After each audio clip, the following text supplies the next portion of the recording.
Welcome, LS Squad, LS community, whatever you guys want to go by. Let us know down in the comments below. This is the Life Spectrum show where we are freely and authentically expressing ourselves along our documented journey to fulfillment. We're going to get straight into it. This is episode 15, and today we have a bit of a different setup. So we're going to be reacting to some videos, and yeah, we're going to see what's going on. Hope you guys are excited.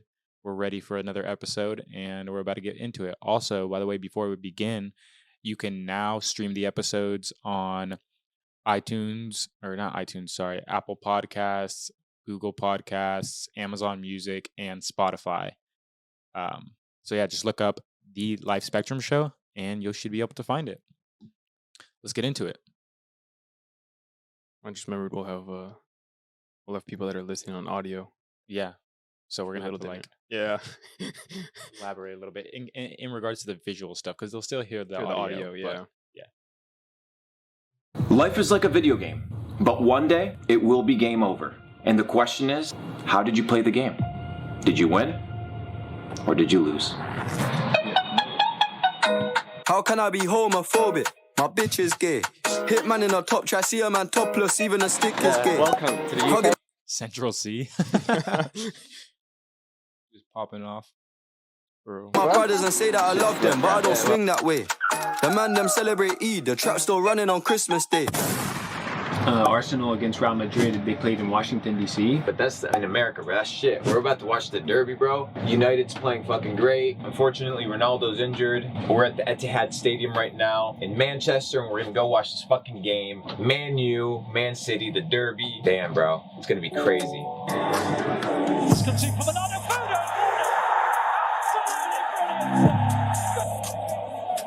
So real quick for those of you who can't see, or even if you can see and you just don't know exactly who this is Luke Belmar that we are reacting to. We are reacting to the video Luke Belmar buys $10,000 suit with Tristan Tate.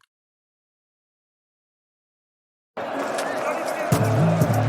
Nottingham Forest, no player has scored a hat-trick in 3 consecutive Premier League home games before. Well, they have now.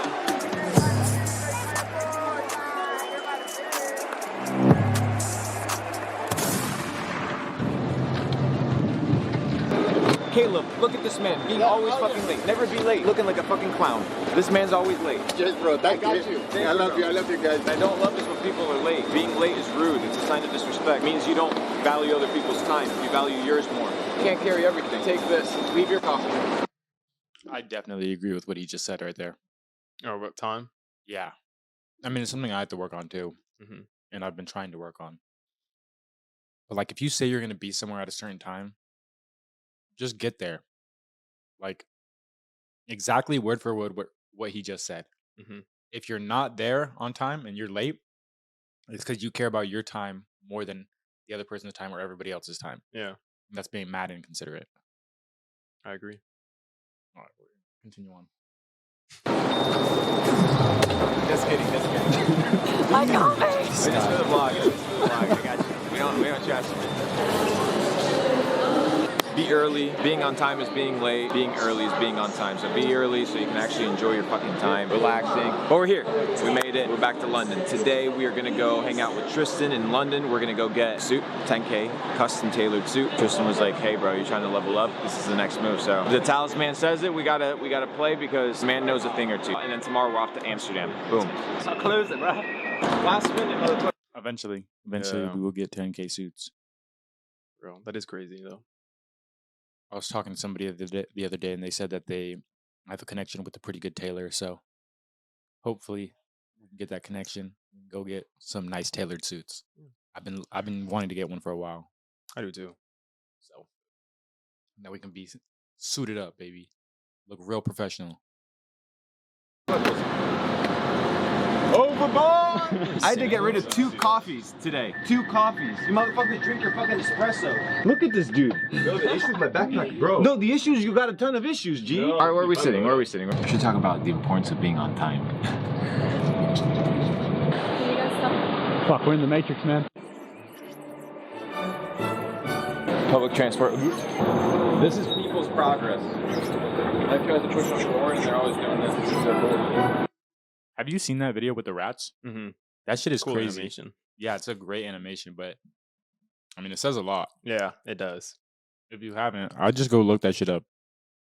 It is. I don't know exactly what it's called, but like look up like rat race animation. Yeah.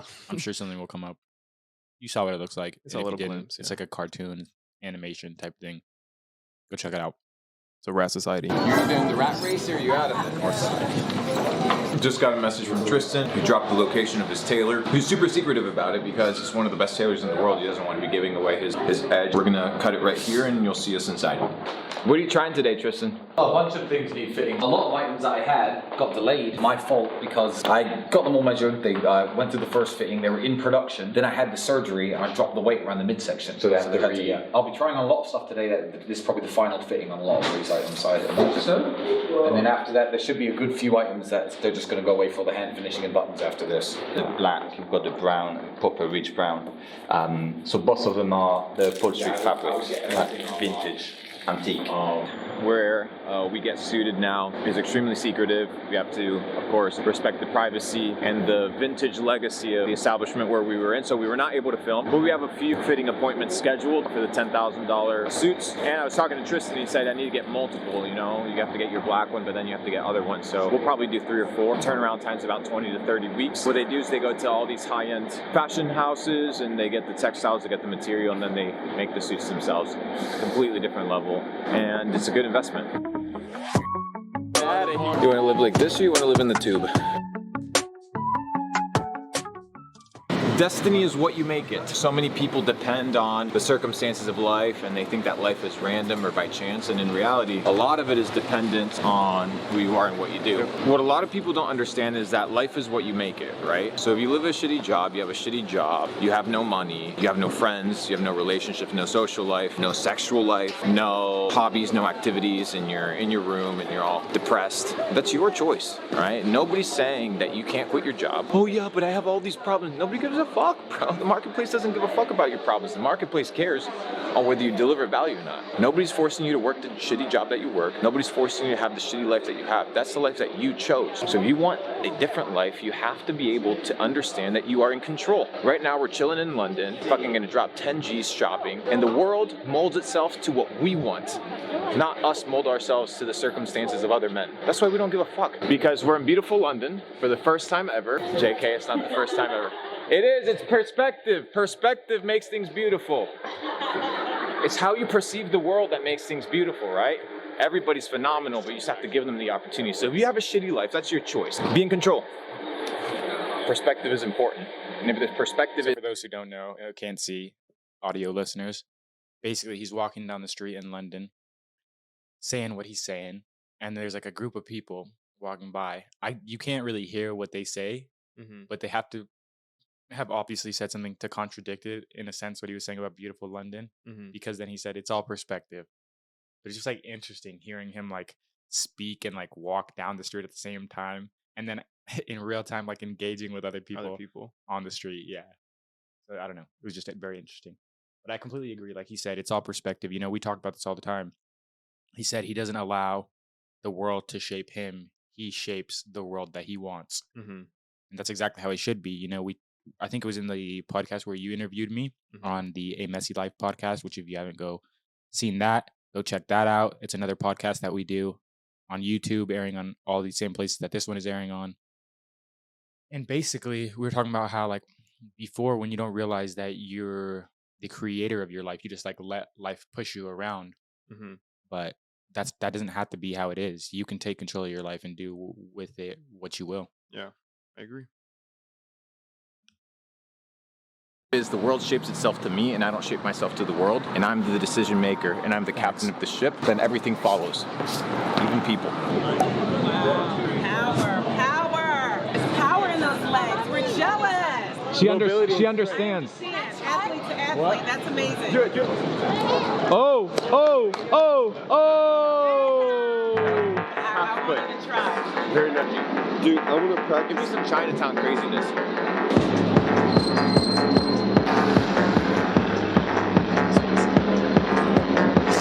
Imagine caring what people think. Thinking that people care first of all, is an illusion because most people don't give a fuck. They'll forget in 30 seconds. They're in such NPC mode that you don't really even exist. You're just like another blink, and then their life continues. They won't remember tomorrow. So you got to operate as if nobody existed. You run this shit. You run the game. And then the world starts molding itself to you. I see so many people worried about other people's opinion, what other people think, what other people think. Who gives a fuck what the NPCs think? Who gives a fuck what the peasants think? We run this shit. If you're a king, you're an emperor, people care what you think, not you care what the fucking normies think. That's unbelievable. It's never gonna happen. Operate, move as if nobody exists. You know, he said peasant, but I don't think he really means like in a derogatory way. But like in the old times, like medieval times, that's what they would classify them as, right? Anybody who wasn't like royalty was a peasant. Yeah. So that's what he means, like lower class, possibly lower intelligence, but yeah, true. Because they don't give a fuck about you. They're on their phones. They're distracted by social media. They're so confused. And then in 30 seconds, you're not even a memory. You gotta operate that way. Then you're no longer operating out of a place of fear, but out of certainty in such an uncertain world. I mean, it's fuck. Let me see that. If you're that guy, you're that guy. 2.1K? Oh, mine. They only dropped in one state in America, so they were like super fucking red. Bro. Nice. I walk around with these, it's gonna hurt because I wanted to buy it. Oh, 1.7. Goddamn. Thank you. Have a good one. Matrix right now. We're going down this thing somewhere. It's like taking forever. Yo, this is non-stop, bro. What the heck? We are insanely deep in the trenches of the Matrix. The London Matrix is real. It's like great stretch, bro. We're on a train to nowhere, because you'll be back on it tomorrow on the same loop over and over and over, the same bullshit. Welcome to the rat race, baby. So guys, this is Piccadilly Circus. You guys remember from the Call of Duty game, you actually have this mask on what will be London in maybe like 50, 100 years when this shit gets fucked up. There's where like the campers would hide in the snipers. In life, you can either play video games, be playing in Call of Duty right now, shooting with your homies, not doing anything, or you can be out here. Literally, this is a video game, but we're playing in real life. You guys have dead ass, bro. I remember when like we used to play a pretty good amount of video games back in the day, and then like we just decided, like, for what, when we could play GTA in real life, we can make the shit whatever we want. It's more enjoyable. It's more fun. Way more fun. Yeah, and it's like it's harder than the video game. So when you do get shit that you want or you desired, then it's more rewarding as well. 100%. That's what I was about to say. It's way more rewarding. Yeah. your VR on like sheep. I haven't got my screen fixed in 2.5 months. 2.5 months. Why did I not get it fixed? Because I didn't want to go out of my way, go to a shop, wait there, say come back tomorrow. Here we are in London. This place says screen fixed in 10 minutes. Shout out to whoever's in here. We're gonna shout this motherfucker out. If this dude can get my shit fixed in 10 minutes, he has unlocked what is called the time gap, which is the value that you provide is in proportion to your ability to save people time. The reason this man has earned my business, even if he charges me 5 times more, is because he saved me time. I do not have to go out of my way. So in 10 minutes, I will either have no phone or I will have a fixed screen. So time gap, baby. 10 minutes? Within 30 minutes. Within 30 minutes? Okay. Do you do it here or do you take it somewhere else? Okay. How much? 130. 130? Can you do it in 20 minutes? Within 30 minutes. Okay. So why does it say 10 minutes outside? If you need 10 minutes, the customer will become free. So it's 130 for 10 minutes. You're charging me 130 for 10 minutes. How much are you charging me for 30 minutes? Lesson number 2. Phone, not fixed. Why? For a few reasons. One is it doesn't take 10 minutes, it takes 30 minutes. That is false advertising. You let me down, right? The first interaction with you in the business is you let me down. You could have easily said 30 minutes and I would have still chilled and gotten a coffee right there. But instead you tried to lie to me. Automatically, I'm already a little bit suspicious. So he's like, okay, how much is it? 130. Oh, okay, it's fair price. In fact, it's a little bit cheap. I'm like, are you gonna fix it here? He's like, yeah, I fix it here. And then he wants to take my card. And he's like, well, I have to take it to my shop over there. Bro, I ain't giving you my fucking phone. Little dinky ass shop. I thought you said 10 minutes and you're gonna fix it here. It doesn't work. If you want to establish good customer relationship and you want people to flock to your business, you need to be honest about your product and your product needs to fucking work. You control the expectations of your customer. You control them. 100%. And to me, that's the difference between like, and you see it in business all the time, short-term thinking versus long-term thinking. Like you could have had that customer right there. And then like, this is a big YouTuber, right? So anybody who's seen this and lives in London would be able to go there if they wanted. Yeah. But now, because of what he did and his bad advertising and marketing, now he's got a very bad review from a video that's getting thousands of views, and he lost a customer at the same time. Yeah. Blew it. Yeah, he blew it. Come on, guys, don't blow it. Think long term, help others out, provide a good service. Make it all about your customer too. Exactly. That's what we're trying to do here. Like we're reacting to this because while we do have the knowledge that we have and we like to share it, there are other people out there who have better or more knowledge. And even if they don't, it's good to listen to multiple perspectives and hear what people have to say and learn from it. Even if you don't agree with what somebody says, you can still learn from what they have to say. It's funny because sometimes it's not even about what they're actually saying. You may be studying their body language. You may be studying like just the type of person that they are. Different things you can just learn from if you're aware enough, if you're trying to pay attention. Even their content. Exactly. Their content. So ask yourself, what do you want your customer to expect? And do you have the ability to deliver on the expectations that you have established as a business owner? If not, do not make the promises. That's the name of the game. That's the lesson. 1, 2. We do it everywhere. Value. The Matrix gives us information. We just dissect it. We go to a completely different level. We're not bummed out by this bullshit. We're not dumbed down by the things around us. We're always focused, sharp, alert, and learning from the world. I like to operate clean. That's exactly what I was saying right there. What he just finished off with is like dissecting every experience that you receive and trying to take some sort of value away from it. And you can, but again, it's like you have to be attempting intentionally to do that. You're just going through life again, letting things like happen to you. You're not going to be soaking up all the information, all the knowledge that you could be gaining from every single moment in life. Because all moments in life have something that they can offer and teach you. Yeah, especially if you're not aware or reflecting on those moments. Yeah. I don't like to make mistakes. I wouldn't be efficient. And here's the thing, bro. When you know what you're worth, you know what you want. Like a lot of dudes don't know what they want. That's because they don't know who they are. I was realizing today, I was walking, and I got like an urge of confidence, and I was like, wow, like here I am in London. It's Monday, people are busing back and forth, people are taking the tube, they're going to work. Here we are, here are the boys. Hey, I'm at Louis. Like, bro, we're in our 20s, like we're crushing. We're playing the game well. So I started with a dream of wanting to leave the island, go to the States. So every summer I'll go to the States, like New York, Baltimore, with the family. I'm like, damn, I can tell if I come here, opportunity, there's McDonald's over here. So much stuff's going on, I was like, you know what? If I leave the islands, which are super small, I know everybody, it's like, I have more opportunity over here. So I was like, yo, mom, I want to move to the States. She's like, no. But she's from New York. She's like, no, don't go to the States, it's dangerous. She's like, yo, stay here, you're safe, we got you, it's follow family business, you'll be fine. I was like, no, this is boring, I want more. The problem was, I just finished school, my community college, and I used to ride bikes every Sunday with my friends. So I had a Yamaha R6, go up and down the highway, go to the beach, chill, party. And I was going home that night, like 10 at night. Light turns red, I stop, like normal, turns green, I go. The guy ran the light, hit me. Woke up, all I saw was stars. And I was like, yo, I could have died right there and then. I said, you know what? I got one life to live. Why not just go for it right now?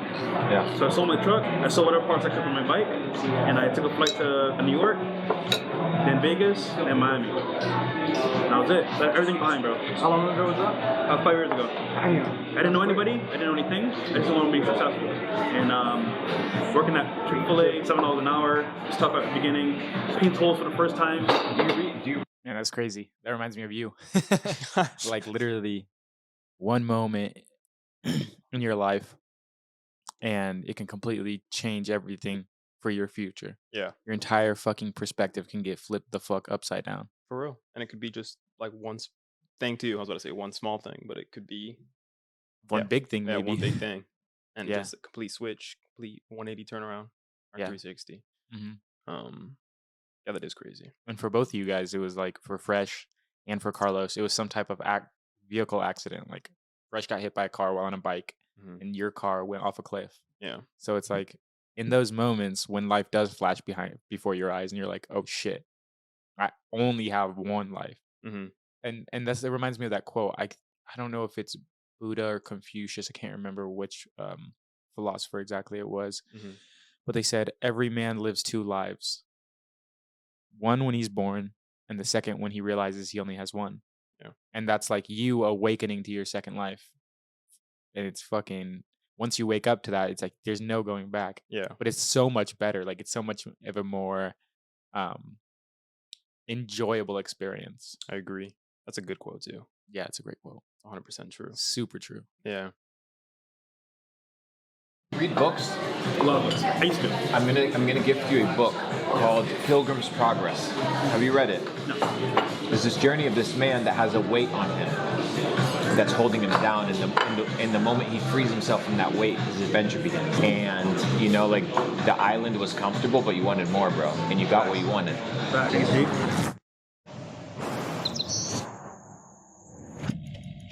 Pretty sure this is just his ad for his mastermind. I will join that shit eventually. 70 entrepreneurs, 17 countries.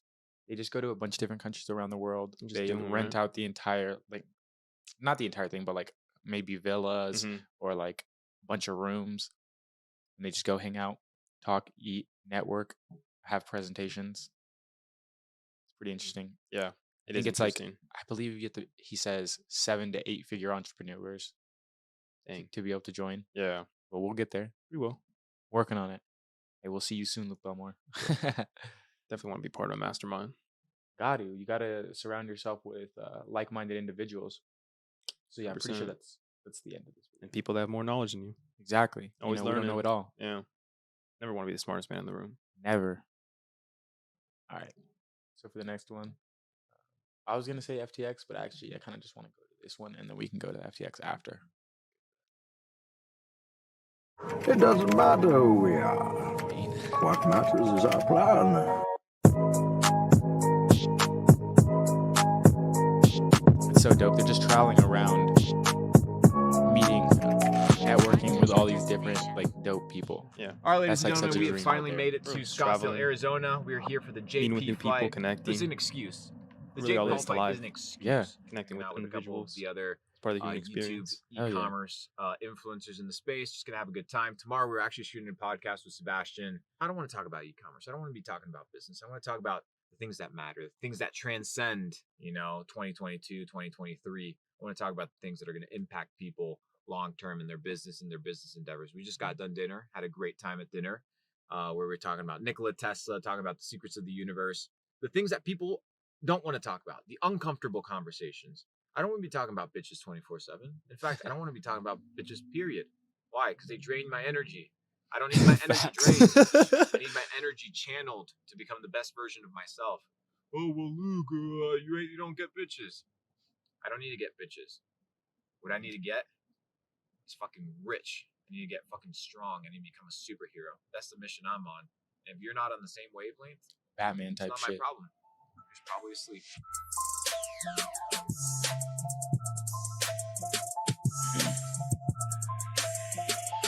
I love Luke Belmore. You are mentally, spiritually, and financially way above, and you're like such a nice human, like a decent person that I can actually have a conversation with, and I don't feel like you're being mean to me. Like I don't feel like you're putting yourself above me. A lot's changed in the last year, to be honest, dude. Like, In what sense? you were asking me about how I was spiritually a year ago. Yeah. You know why? Because I had an ego. That's exactly what I said. I said, you know what? The reason he got so upset was because I took a hit at his ego. That's what it was. And you know what, bro? I recognize it now. I'm sorry. That's some real shit right there, dude. It's all good. Water under the bridge.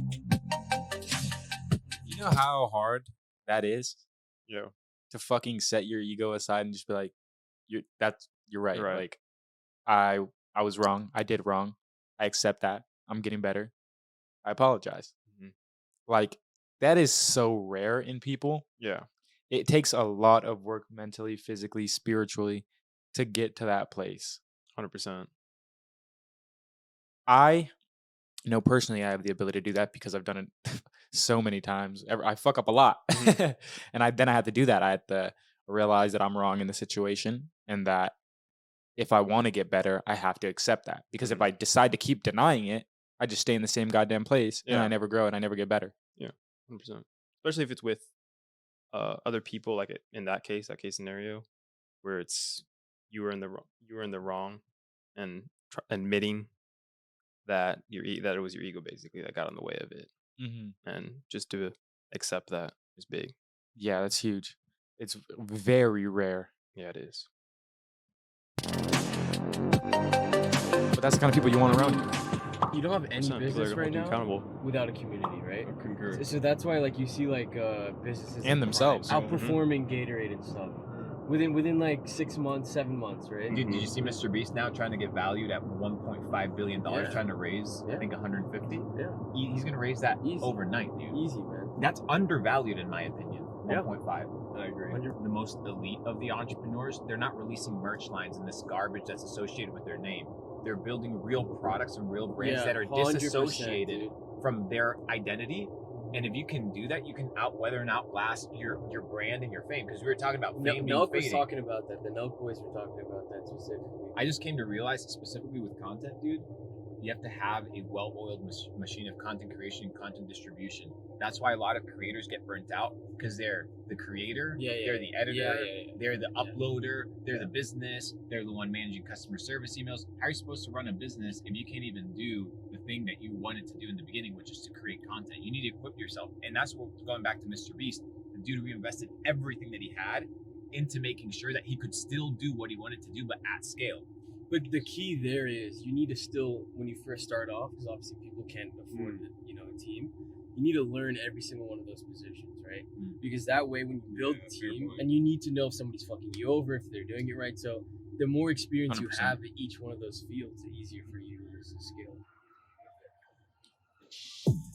No, man, it's a process. It's a sequence. Like that reminds me of me trying to do this content stuff earlier. Like, I didn't want to edit because I didn't really know how, and I didn't want to put out bad shit. But it's like if I don't, because like he said in the beginning, you're not going to have the money, you're not going to have the capital, or even the experience to understand how to hire and outsource that out. So then nothing just got done, and then I got to a point where I was like, I've been wanting stuff to come out for a long time, and nothing's happening. So at what point will something ever come out if I don't do something about it? Yeah. So I just had to fucking sit down and be like, even though I don't really want to do this, I don't really want to edit, I don't feel passionate about editing, I have to learn, I have to figure this out. Yeah. And then the content actually gets made. Yeah. And like you said, it's good to know those things so no one takes advantage of you and is screwing you over in the future. It also just reminded me of a quote that's, you don't need to be great to you don't need to be great to start, but you need to start to be great. Exactly. And that's 100% facts. Because if you never start at all, then how can you ever grow and become better? Yeah, literally. Doesn't make any sense. Where are we? Nice little pad. I have no idea. Somewhere in Scottsdale is some address that I've been sent. We're going to shoot a podcast now. We're going to have a good time. We're going to do some Joe Rogan style stuff. We're going to talk about conspiracies, talk about spirituality, talk about business, talk about crypto, talk about finance, talk about relationships. The whole nine, motherfuckers. I'm going to show you guys we're not red pilling anymore. We're God pilling. Put you guys to light. Why the Lambo? Do you not like G-Wagons? Lambo is more of a tax write-off, and it's also a cooler car, I think. The reason you train is so that you can react to life in a way that is spontaneous, and that your spirit should be unchanged every time you train. Everything should be training. Like, your life is training. This idea of like, oh, I gotta go to the gym. No, it's like everything is training. Everything you do, like this podcast right now is training us for greatness. For the next, it's all training. We're in the dojo 24/7, G, like nonstop. I need you to turn into Goku at least till the podcast goes by. Hold on.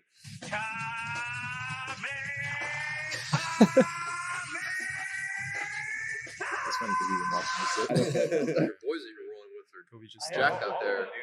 Somewhere like What are you watching? It's prime.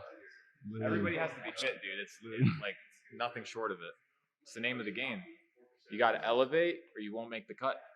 Being in good health is a lifestyle of discipline and commitment. If you can instill discipline and commitment towards yourself, you can instill discipline and commitment towards anything else that you do.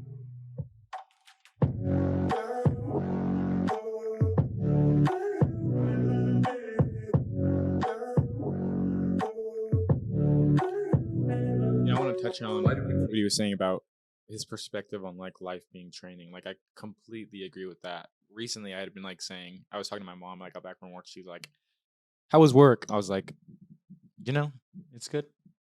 Like all of life is work. So how could it be bad? Yeah. And that's just like a huge mindset shift when you realize you don't have to do anything. You get to do anything. Yeah. And that everything you do is training you and assisting you to become a better version of yourself. Mm-hmm.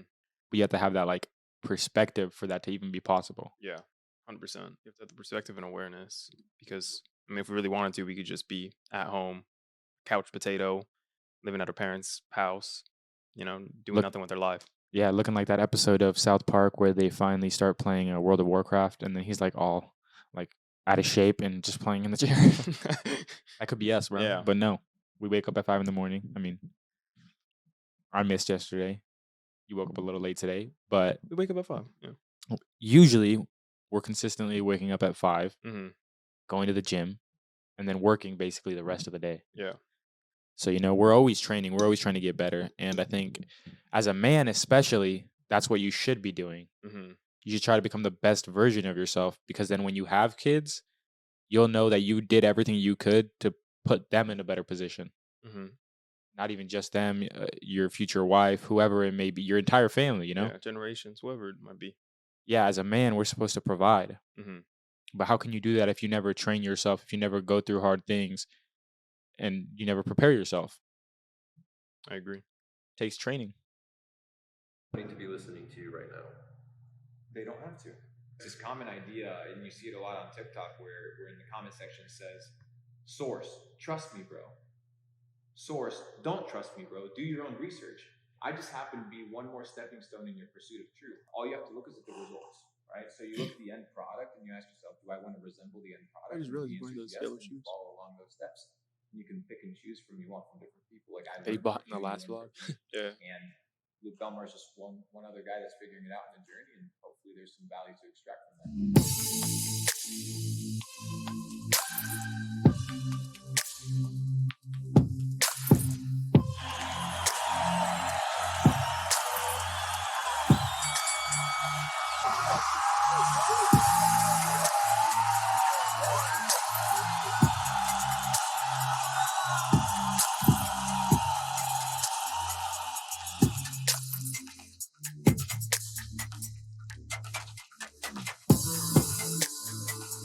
Another podcast, another day.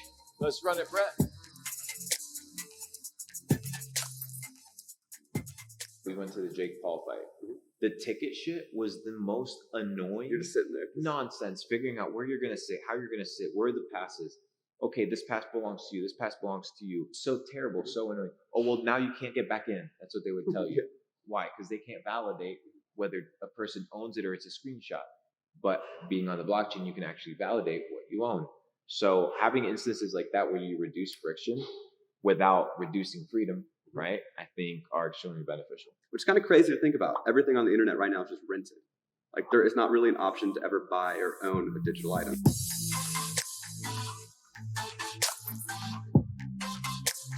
Did you see the movie The Platform? And then Sebastian's like, dude, I was literally thinking about this 5 seconds ago. Synchronicity. So I was explaining to him, humans, they're antennas, right? So they are receivers of information. Yeah. So he was like, I was thinking about it. No, you captured the thought, the energy of the thought. And because we're on a similar vibration or on a similar frequency, that was passed to me instantly. Because he said, I thought about it and I said it out loud. I was the voicing of what he was thinking. Absolutely kind of fucking unbelievable to think about.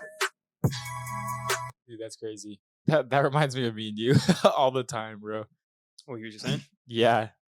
Where we'll literally be like thinking about something and like somebody will say it and they'll be like, yo, I was just thinking about that. Yeah. Like, or we'll both say the same thing at like the same time.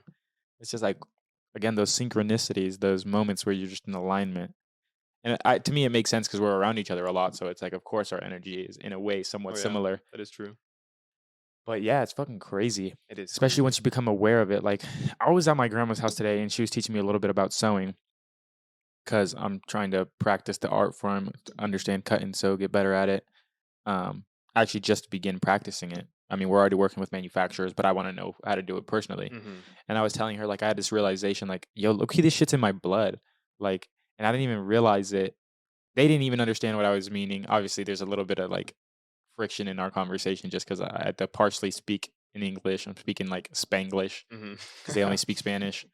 But like I was trying to tell her, like, you know, you had your own business of, because she would make like dresses or party, like, I don't know how you explain it, like cloths for tables for events, that type of shit. And so she would have to sew a lot. Unfortunately, she went out of business because she was always trying to help people and give them a discount.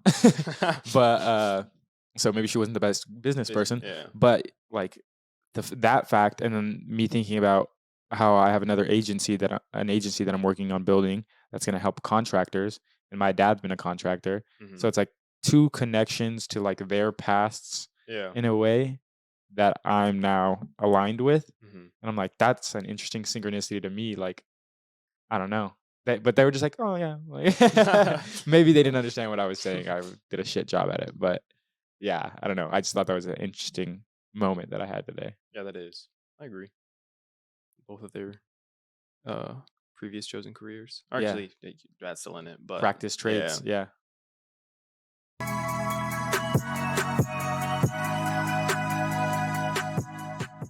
Money is simply a medium of exchange. You have been told that money is valuable, therefore you value it.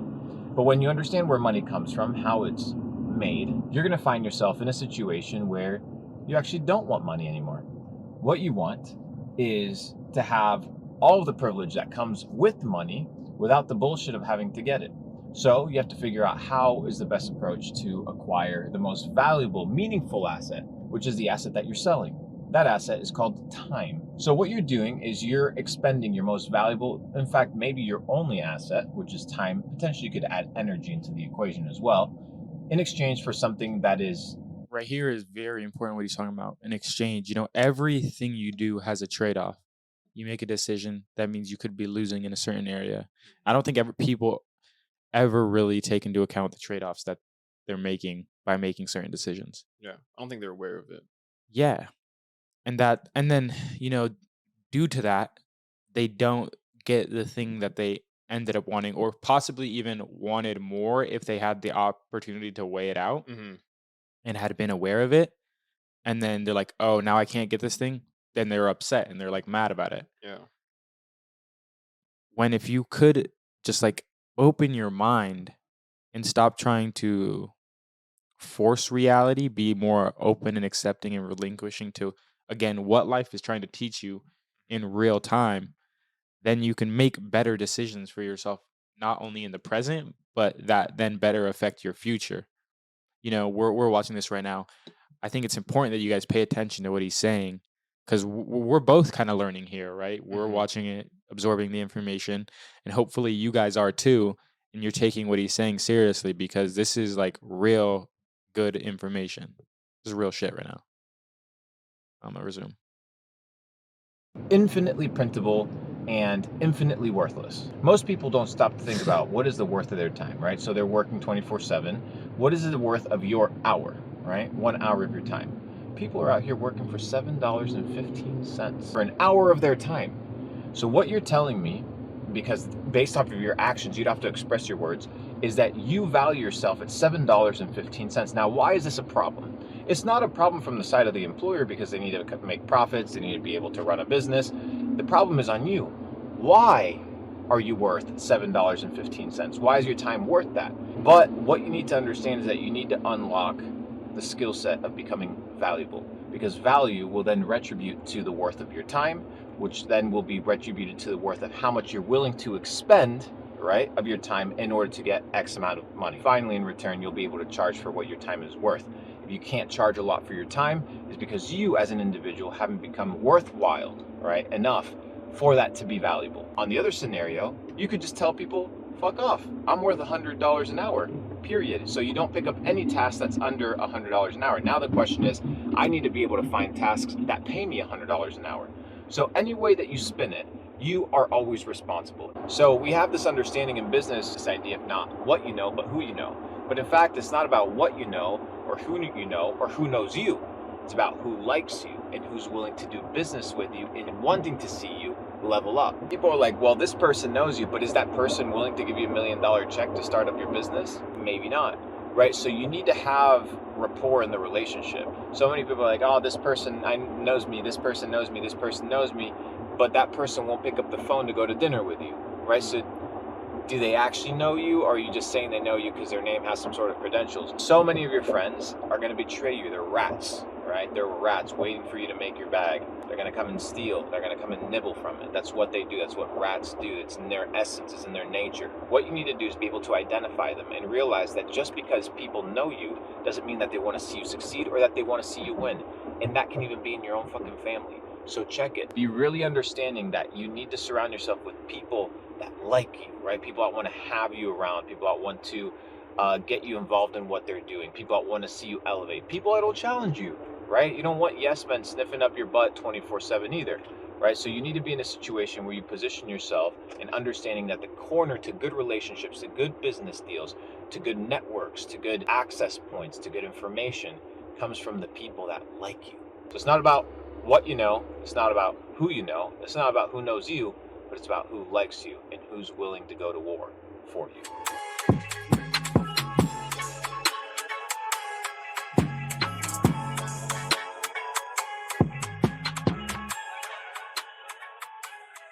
Shall we give them a fire outro, Nate? I think a fire outro is well deserved. All right, ladies and gentlemen, we are on our way to Singapore.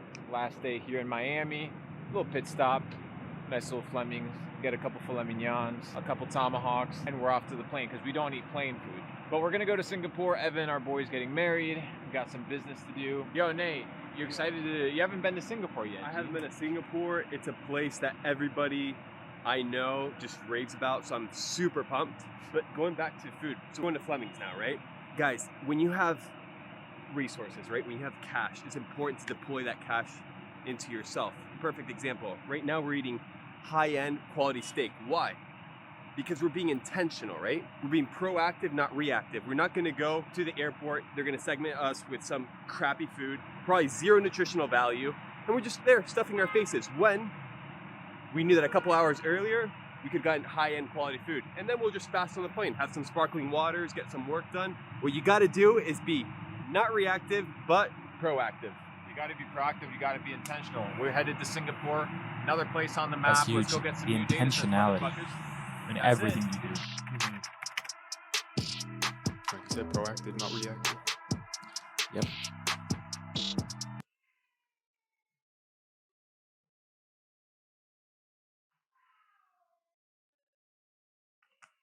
All right. Last video we're going to be reacting to today on this podcast. FTX. It's FTX Scammed Me by Luke Belmar. If you guys don't already know, Scammed a lot of FTX people. is a huge exchange that went bankrupt, and it's been pretty fucking crazy. Like, not a lot of people saw it coming. Yeah. I feel like, Even though the signs were there too. A lot of people just ignored the red flags. yeah. I mean, they may not even just be like paying attention. Mm-hmm. True. Like, to what the crypto markets are doing, or the Yeah. exchanges, the overall just story that's being told. A lot of people weren't. I mean, that's why they got affected by it so far. Yeah, I mean, shit, it happened to me with fucking Voyager. yeah, I true. lost quite a bit of money. I mean, technically, I could be getting it back, but we'll see what that ends up actually looking like. Mm-hmm. But yeah, like, I wasn't paying attention. I wasn't being intentional about how I was keeping my money, and so I lost it. Mm-hmm.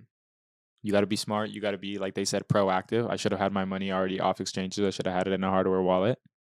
But, you know, you live and you learn, and that's never going to happen again. FTX. FTX coin and other cryptocurrencies are falling. Have I seen such a complete failure of corporate controls and such a complete absence? Sam Bankman-Fried is the devil. He is the devil in crypto. You liar! You lie, Sam Bankman-Fried. Ladies and gentlemen, it's time we have a conversation because you gambling motherfuckers are going to continue losing unless you get your shit straight. What am I talking about? I'm talking about crypto. This idea that you Wall Street, where they're throwing the the guy onto like a target, Oh, You can make money out of thin air exist only in a vacuum and only in a bubble. If you're caught with your pants down, which is the situation most of you guys are in right now, you end up getting screwed. And you end up getting screwed very bad. We saw it just happen with FTX, which is why I'm doing this video. We're going to be putting this out. I am one of those guys that likes to produce high quality content. And this video, in fact, was actually supposed to be part of the Singapore blog, but it's not going to be. And the reason it's not going to be is because I'm going to upload it individually because I want to talk to you guys about crypto. Since I've been here over half a decade, I really understand how the space works and how to succeed in it. So to give you a little bit of context, my name is Luke Belmar. I've been in crypto since 2016. In 2020, I put my entire net worth into crypto. I went on to 40x my net worth in a span of 18 months. In fact, I was the 10th largest holder of PancakeSwap, one of the most prominent DeFi ecosystems in the world. Now, it became extremely popular because of SafeMoon, right? We know the SafeMoon scam, right? The pump and dump, where basically you would have this fee of buying and selling that then would be transferred and redistributed to everybody. And it was a crazy hype and all the influencers got on it. I remember one of the founders of FaZe Clan reached out and sent me a DM. He's like, hey, what do you think about SafeMoon? Short, of course, the guy that plays video games and that's out here, running an organization, things of this nature, he's not looking at crypto on a daily basis. Therefore, I knew it was the top. I decided to sell my entire PancakeSwap position and I owned 1% of the supply. I entered it sub $20 million market cap and I sold it at like $2.6 billion market cap. I got pretty rich. In 2017, we had BitConnect. BitConnect managed to siphon over $2 billion of investor funds. BitConnect. Everybody obviously knew that BitConnect was a scam. Everybody. I was even tempted to put money into BitConnect because I was like, I probably won't be the last sucker, right? And within a month, right, that's usually what the lock period was, it collapsed. And it collapsed crypto for 3 to 4 years, which is what is happening right now. I want to level with you guys. I want to level with you guys because I've come to realize that there is an existential problem in crypto and in people. And what is that problem? That problem is the idea of making money, right? Or printing money or investing money and receiving something in return with no work. This is obviously a scam. This notion that you can give somebody money and they'll give you 20% return APY, Anchorage, Luna. We talked about this. You saw this BlockFi, Celsius. It's not real. Now, if a bank like JP Morgan that basically owns everything in the world can give you 0.01%, right? Because they understand the liabilities of giving returns on money. Why would Anchor Protocol give you 20% on your UST stablecoin? The situation that we're in, created by Sam Bankman-Fried, created by the SEC, created by Alameda Research, and created by a ton of bad actors in crypto, has put us in a really bad situation. I don't fuck with crypto. In fact, I've removed all of my money from crypto. And the reason I've done that is because the people that are currently playing the game, that are running the game, they're no different than the bankers. They're no different than the politicians. They're no different than the people that are washing, laundering money, creating. They are those people. Yeah. All the people who's just listening, those are the people controlling the crypto markets. Yeah. They may not be in the public view, but they do things like this. Because you can't see, I'm controlling a puppet. They're puppet masters. Pumping and dumping the markets. They're the same white collar guys with their nice black ties, pretending to be of the people, and in reality, they're just there to take every penny from you. So today I want to talk about why I don't fuck with crypto anymore, why you should stay away from crypto, why it is currently a potential liability in the markets, and what is my game plan moving forward in this space. The reason I say this is because I spotted a circumstance in a situation where I saw a lot of people being stupid. And when people are stupid, you can make money. Because I remember, a year ago when Bitcoin was 59,000, going on live on Instagram, 1,000, 2,000 people watching me Instagram live and telling people, sell your fucking crypto. If you go on my highlights, you'll be able to, in fact, see me telling people, hey, I'm fucking tired. It's 2, 3 in the morning, but I wanted to warn you guys, start pulling some money because this does not look right. So I know what I'm talking about. I understand the space. I understand how crypto works, and I understand the ebbs and flows of the market. In fact, I even called the Luna short. I told everybody, hey, it's time to short Luna when it was at $106. I proceeded to do a 400x return, 400x return on that play. It was savage. And the reason I was able to predict it was because, like I showed you from the video before, random people were telling others on Twitter, on TikTok, there was this yield protocol that would give you 20%. Who the fuck are these kids on Twitter, on TikTok, giving you financial advice, dude? Why the fuck are you listening to these clowns? You don't know them. It's a random fucking profile photo that has a Naruto character on it, giving you financial advice, and you're out here buying and selling shit based off of what that person tells you. Because they have followers. What if it was a hedge fund? Yeah. What if it was a bank? What if it was fucking North Korea, dude? It was Kim Jong-un out here tweeting. Like, I agree with him to a certain extent, but from another point of view, it's like, regardless, yeah, there are a lot of bad actors, and that's how it's going to be in any new industry. Yeah. Like, same thing with the .com bubble, like they said. You know, there was a bunch of people who had freaking businesses with inflated stock prices that had no real foundation or backing.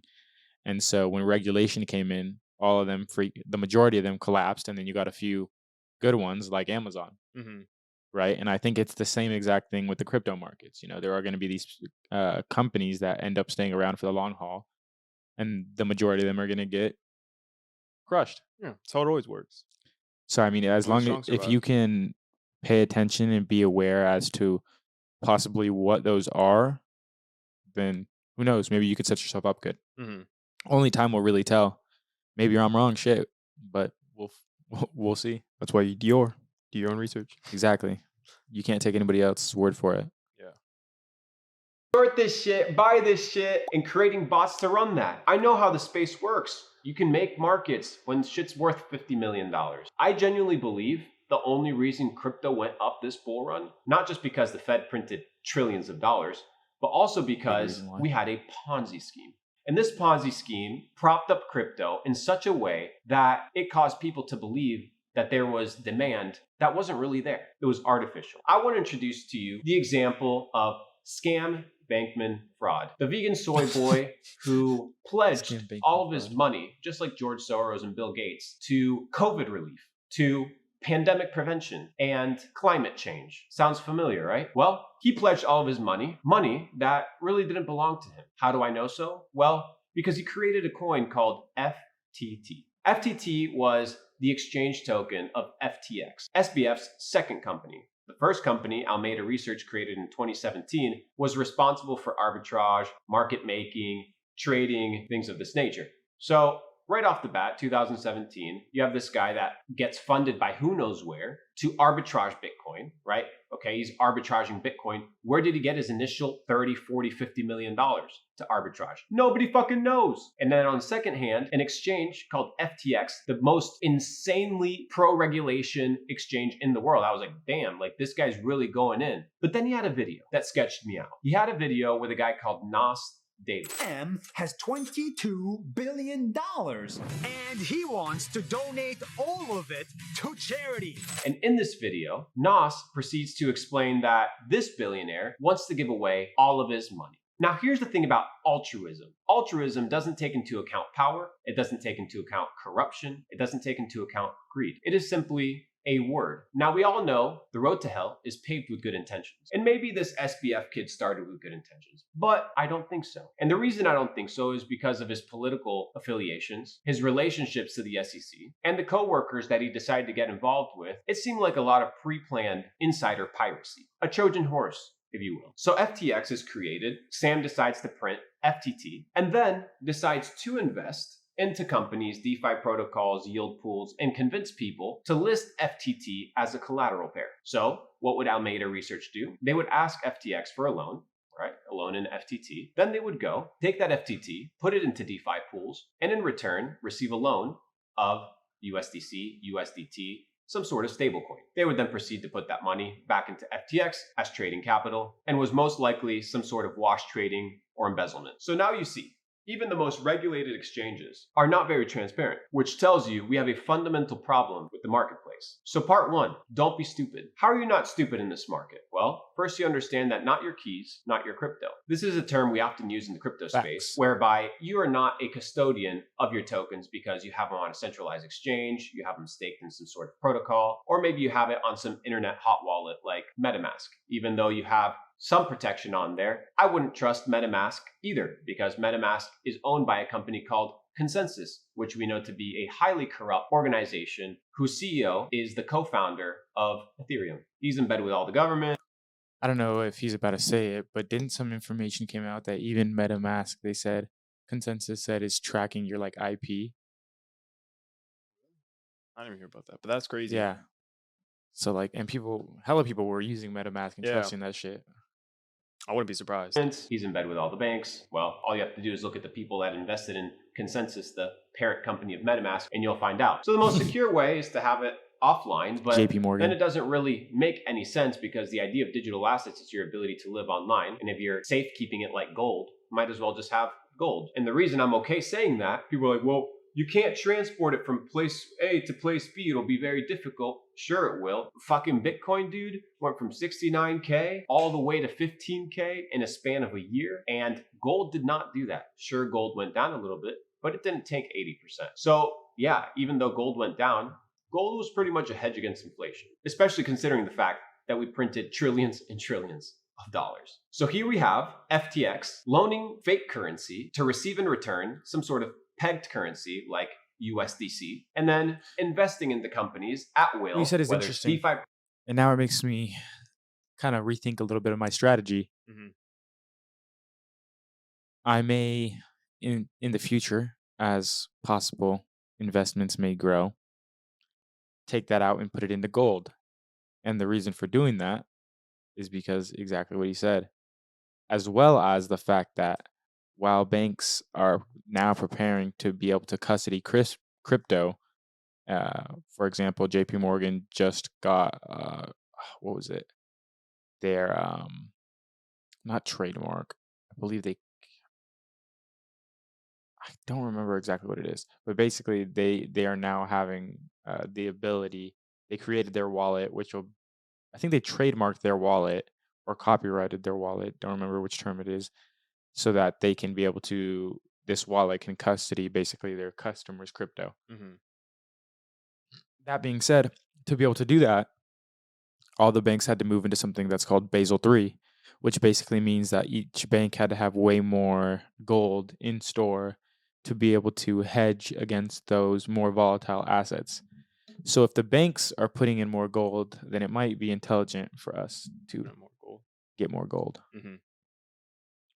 It's more reliable, stable. Protocols, said, real estate. fluctuate whether less. it's real world companies like Nas Academy, Even though it is still or suppressed buying by out Yeah. the government. But, what you gonna do about that? companies that are in a bad situation like BlockFi or Voyager, and telling us that they're solvent and that they are profitable, which was a complete lie. So now when Alameda Research begins to lose their trades and begins to make bad investments, FTX loans out more capital. The shit, like Voyager 2, they had on their website and then they removed it before it freaking collapsed, that they were FDIC insured.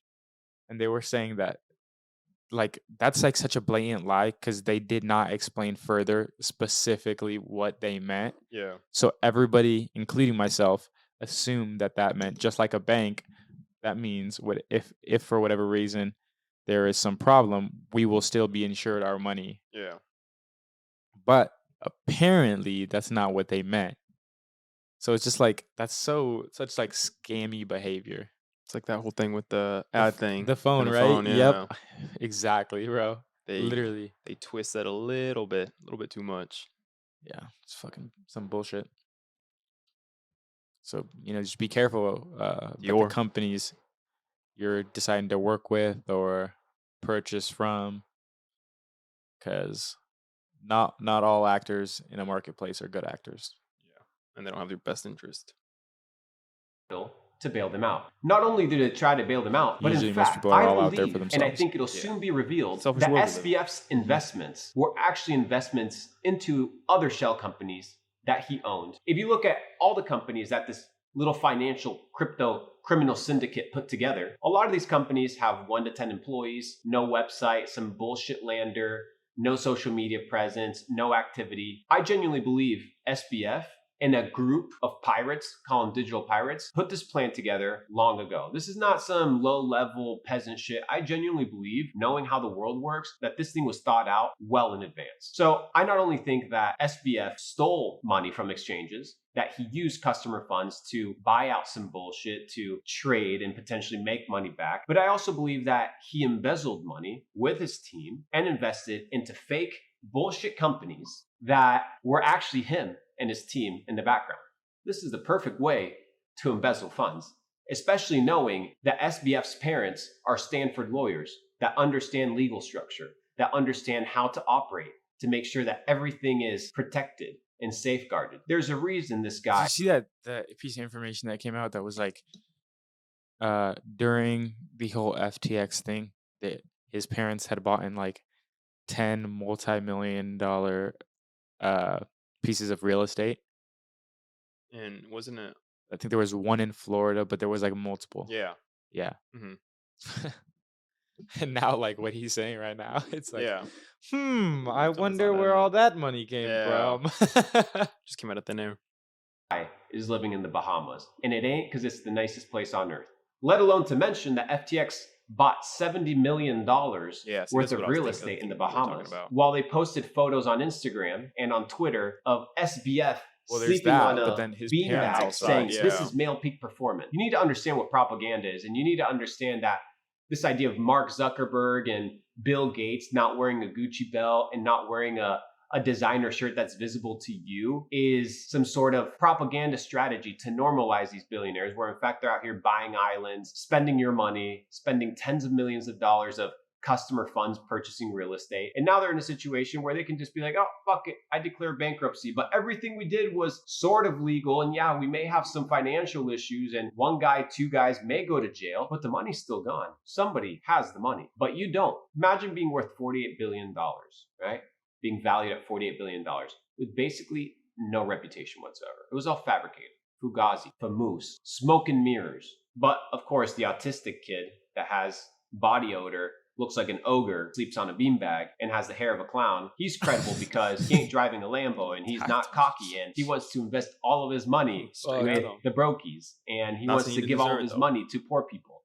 He's definitely not. There's no way that he's a scam, but I refuse to believe that people do everything for everybody else. I refuse to believe it. Even if you are doing nonprofit work, you're doing it because it makes you feel some sort of way. If you ran a nonprofit organization and you fucking hated it, and you were depressed and suicidal and you had no life purpose from it, you wouldn't do it. So there's some sort of internal perspective whereby you're receiving something in return, whether it's gratification, whether it's money. So this idea that you can just build a $40 billion company and just give it all away is ridiculous. There's this video that surfaced on the internet of SBF having an interview where he's asked, oh, they're comparing you to JP Morgan. Is that volume? He's like, oh, it doesn't bother me. It doesn't bother me. Ain't no fucking JP Morgan.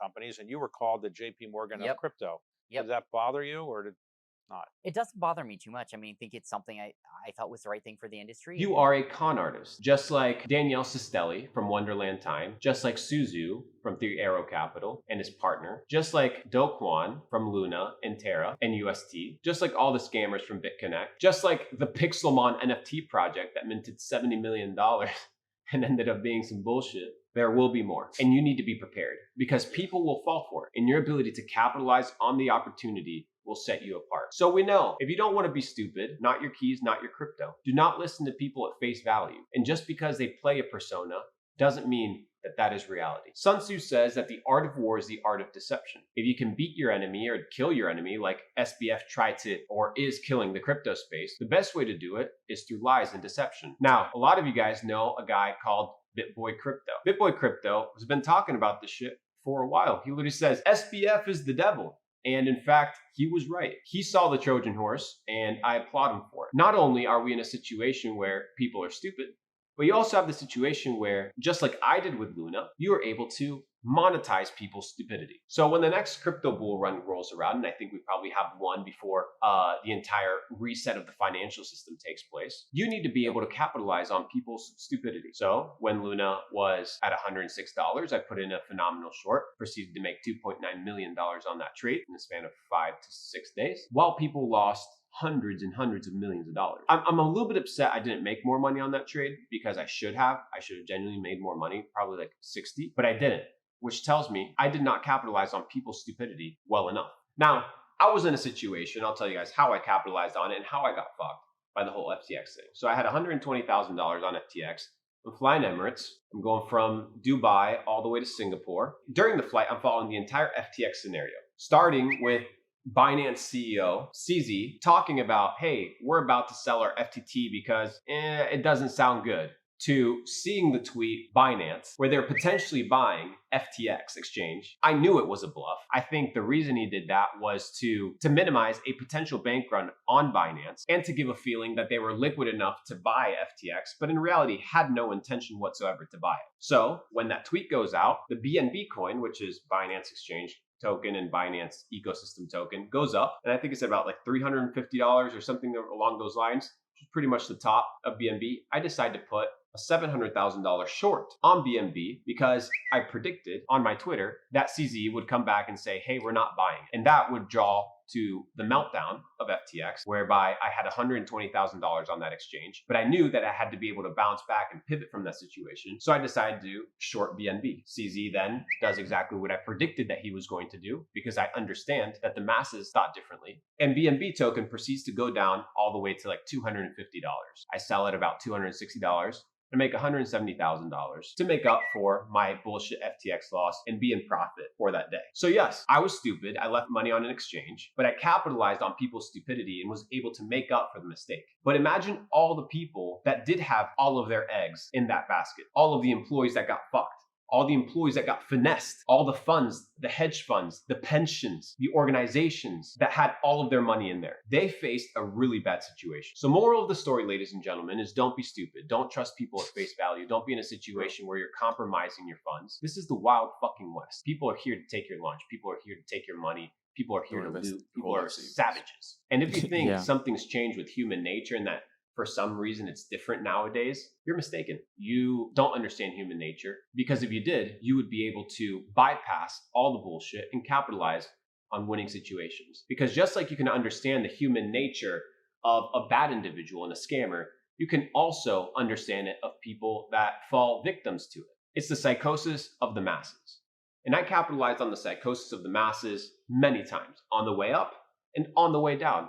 And I will continue to do it, because it's proven time and time and time again in history that where most of the crowd goes ends up leading to destruction. Now, most of you guys probably don't read the Bible, but there is an interesting verse in the Bible that says, wide is the path that leads to destruction and many walk it, but narrow, right, is the path that leads to salvation. So everybody, where everybody's mostly headed, is most likely the wrong situation, because most people are dumb. The crowd mentality, the mob mentality, they have no logic. They have no reason. They operate fully out of emotion. And you have the ability to harness that emotion, that energy, capture it, and get fucking rich off of it. So if you lost money on FTX, I'm sorry. I didn't see it coming. Nobody really saw it coming unless you're probably part of the insiders. People were caught off guard, and it's normal. I understand. It's a really bad situation.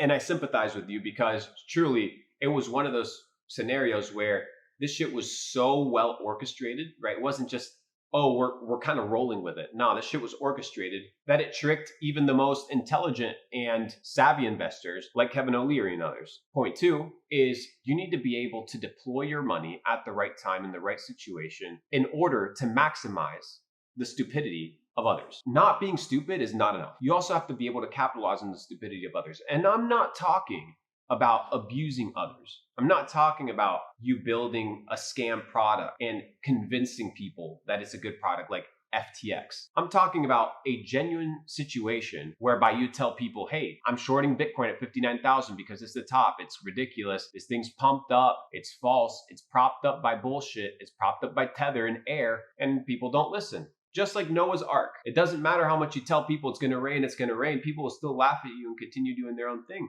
That doesn't mean you don't get on the ark. So sit down. If you genuinely got affected by this, directly or indirectly, sit down, pull out a piece of paper, pull out a pen. And when these emotions, this very raw moment that you're going through, you must be able to write down your thoughts and think in this fresh moment about the mistakes and about the things you should have done differently. So that the next time it happens, because it will, you can capitalize on it. I wanted to make this spontaneous video. You know, I'm here in Singapore. I'm supposed to be out here riding Lambos and go-karting and smoking cigars and doing this shit. But I wanted to kind of break away from the regular schedule and make this video for you guys because I thought it would be important. I thought it would be important to give you guys some clarity from somebody who's actually succeeded in this space, who's done extremely well in this space. And for you to understand that what has happened in the past will happen again, right? There have been grifters since the dawn of man. And if you think there's not going to be scammers in this space, then you're wrong. How in the world would you be intelligent enough to put your money on something called Wonderland Time that gives you 10,000% APY, and at the bottom calculates your APY by Lambos? Oh, well, if you keep your APY this long, this is how many Lambos you're going to be able to get. It's like the dumbest shit in the world, dude. It's not a financial structure that's sustainable, and all you're doing is playing hot potato. You're gambling. And when you gamble, remember, the house never loses. So be intelligent. Don't put your eggs all in one basket. Capitalize on people's stupidity. Capitalize on the mass psychosis. And when these situations arise again, you will be victorious. I hope this video was of value to you guys. You know, I wanted to level in a personal way because I know how many people got affected. And But Your butt hurting a little bit from sitting. heck yeah. Comfy chairs. For real. That's the next upgrade we need to make. Some nicer chairs. Especially if we're going to be doing these podcasts for like an hour plus. Just sitting here. Reminds me of school. For real. It's like comfy chairs. Dude, it's so uncomfortable for my back. It's like the fact that it's so far back here. Yeah. It's terrible. But anyways, yeah, that's basically the end of this video. Guys, it's important that you be aware. Awareness is the key to almost everything. Like he said, he was able to capitalize off other people's mistakes because he had the awareness enough to see the different players in the space, see what he believed their moves were going to be, and then use that to maneuver himself in a position where he could, again, capitalize off of it. So guys, it really just always comes back down to awareness. I hope you guys learned something today. I know I definitely did. I don't know. 100%. Yeah. Said some good stuff. Yeah, very good information. Shout out Luke Belmar, shout out Fresh and Fit, shout out Sneeko, shout out all the people that we saw in the videos. Yeah, guys, if you guys want to, go ahead and check out Luke Belmar on YouTube. Again, these are people that we're learning from, and we're really just here learning together. We wanted to share with you guys as well. Again, learn for ourselves. And we're just trying to authentically express ourselves and become the best version of ourselves because Lyfe Spectrum's mission is to empower and galvanize individuals into leading fulfilling lives of their own design. And so that's exactly what we're here doing. This episode will release at Saturday at 12 p.m. PST. Make sure if you haven't already, you go ahead and follow us on YouTube, turn on the post notification bell, like, share, comment down below if you learned anything, all that good stuff. Again, you can also subscribe. Again, if you didn't hear in the beginning, you can also find these now on 4 different podcast platforms. We got Google Podcasts, Apple Podcasts, Spotify, and Amazon Music. So if you want to listen to us on the go, you don't have the time to watch the entire YouTube video, go ahead and they'll be uploaded there. Do you have anything you'd like to say before we exit out? Just peace, power, prosperity, and all love. Yeah. So we'll see you guys on the next one. Until then, peace out.